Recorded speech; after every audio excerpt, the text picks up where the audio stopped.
آیت نمبر 173۔ الذین، یہ وہ لوگ ہیں، قال لہم الناس، کہ ان سے دوسرے لوگوں نے یہ کہا کہ ان الناس، کہ بے شک کچھ لوگوں نے، قد جمعوا لکم، تمہارے لیے جمع کر لیا ہے ایک بہت بڑا لشکر یا بہت بڑی فوج، فخشوہم، لہٰذا تم ان سے ڈرو، فزادہم ایمانا، تو اس بات نے ان کے ایمان میں اور زیادہ اضافہ کر دیا، وقالو، اور انہوں نے یہ کہا، حسبنا اللہ، کہ ہمارے لیے تو اللہ ہی کافی ہے، ونعم الوکیل، اور وہ بہترین کارساز ہے۔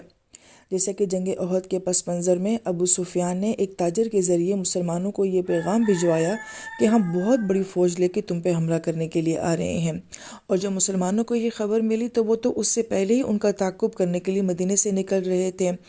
تو اس بات نے بجائے صحابہ کرام کو خوف زدہ کرنے کے، ان کے ایمان کو اور زیادہ بڑھا دیا۔ جو اس آیت کا مین کانسیپٹ ہے وہ یہ کہ لوگوں کے خوف سے باہر آنا۔ ہم عمومی طور پہ دیکھتے ہیں کہ ادارے کے خلاف نہیں جانا، سسٹم کے خلاف نہیں جانا، کسی ملک کے خلاف نہیں جانا، تو یہ جو دوسروں کا خوف ہوتا ہے، لوگوں کا خوف ہوتا ہے، جس سے انسان ڈرتا ہے، تو اس کی یہاں پہ نفی کی جا رہی ہے کہ صحابہ کرام لوگوں کے خوف میں مبتلا نہیں تھے۔ جیسے کہ ہر فصل کے پکنے کے لیے ایک خاص موسم ہوتا ہے، اور وہ فصل یا وہ پھل اسی خاص موسم میں صحیح پکتا ہے، اسی طریقے سے جو ایمان ہے وہ مشکل حالات میں ہی صحیح پنپتا ہے، کیونکہ جب مشکل حالات آتے ہیں تبھی پتہ چلتا ہے کہ انسان کا ایمان کتنا گہرا ہے۔ تو اس مشکل وقت میں جب صحابہ کرام زخمی بھی ہیں، ہر طرف سے دشمن کا خطرہ بھی ہے، اور اندرونی دکھ بھی صحابہ کرام کو ملے ہوئے ہیں، لیکن ساری سچویشن میں بجائے یہ ان کو ڈاؤن کرنے کے حالات ان کے ایمان کو اور زیادہ بڑھا رہے ہیں۔